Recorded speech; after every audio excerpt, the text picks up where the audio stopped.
താലി eternal wedding collections by Chungath jewellery. ഇതെല്ലാം എന്റെ കല്യാണത്തിന് വാങ്ങിയതാ. വാവ്, ഇതെവിടുന്നാ? MV Chacko golden diamonds Angamaly. നിറക്കൂട്ട് 2023-24 ഭിന്നശേഷി കലോത്സവം അങ്കമാലി CSI ഓഡിറ്റോറിയത്തിൽ സംഘടിപ്പിച്ചു. Angamaly MLA Roji N. ജോൺ കലോത്സവം ഉദ്ഘാടനം ചെയ്തു.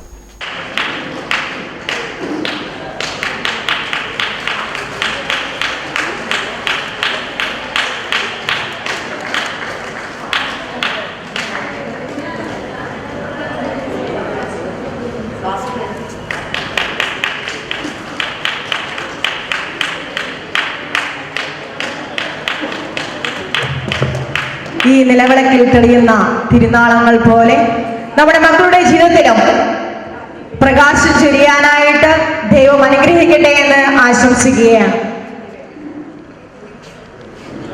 അങ്കമാലിയിൽ തന്നെ ഇവിടെ ഇതേ വേദിയിൽ CSI ഓഡിറ്റോറിയത്തിൽ ദിവ്യയുടെ ഒരു ഡാൻസ് പെർഫോമൻസ് ഞാനിതിന് മുമ്പ് ഒരു വർഷം മുമ്പ് ഇവിടെ നടന്നപ്പോൾ അത് കാണാൻ എനിക്ക് അവസരം ലഭിച്ചിട്ടുണ്ട്. എത്ര മനോഹരമായി ദിവ്യ ഡാൻസ് ചെയ്യുന്നു. നമുക്ക് കണ്ടപ്പോൾ വളരെയേറെ സന്തോഷം തോന്നി. നമ്മുടെ വിദ്യാർത്ഥികൾക്ക്, നമ്മുടെ കുട്ടികൾക്ക് ഇതുപോലെ ഓരോ കഴിവുകളുണ്ട്. അത് എന്താണെന്ന് കണ്ടെത്തുക വളരെ പ്രധാനപ്പെട്ടതാണ്. ആ കഴിവിനനുസരിച്ച് അവർക്ക് ആവശ്യമായിട്ടുള്ള പരിശീലനം നൽകുക എന്നുള്ളത് ഭിന്നശേഷിക്കാരായ കുട്ടികളെ സമൂഹത്തിന്റെ മുഖ്യധാരയിൽ എത്തിക്കുക, മാനസികോല്ലാസം പ്രദാനം ചെയ്യുക എന്നീ ലക്ഷ്യത്തോടെയാണ് കലോത്സവം സംഘടിപ്പിച്ചത്. കേരള സർക്കാരിന്റെ 2022 ഉജ്ജ്വല ബാല്യ പുരസ്കാര ജേതാവായ ദിവ്യ S. വിശിഷ്ട അതിഥിയായി പങ്കെടുത്തു. ഭിന്നശേഷി വിഭാഗത്തിൽപ്പെട്ട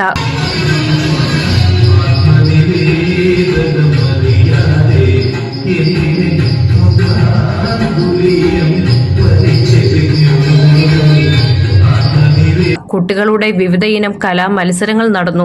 അങ്കമാലി നഗരസഭാ ചെയർമാൻ മാത്യു തോമസ് അധ്യക്ഷത വഹിച്ചു. എന്തായാലും ലോകം മുഴുവൻ ഭിന്നശേഷി മാസമായി ആചരിക്കുന്ന ഈ മാസത്തിൽ എത്രയോ പരിപാടികൾ ഈ CSI ഓഡിറ്റോറിയത്തിൽ തന്നെ നടന്നിരിക്കുന്നു എന്നുള്ളതാണ്. നമ്മുടെ ബ്ലോക്ക് പഞ്ചായത്തിൻ്റെ ആഭിമുഖ്യത്തിൽ, അതുപോലെ തന്നെ DRCയുടെ ആഭിമുഖ്യത്തിൽ, നഗരസഭയുടെ ആഭിമുഖ്യത്തിൽ നിരവധി പരിപാടികൾ ഇവിടെ ഇന്നലെ.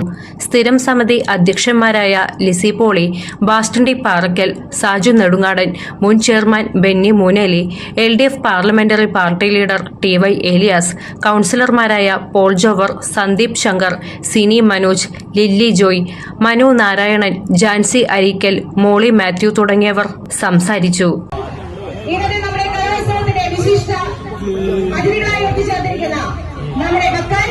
അവരുടെ മാതാപിതാക്കൾ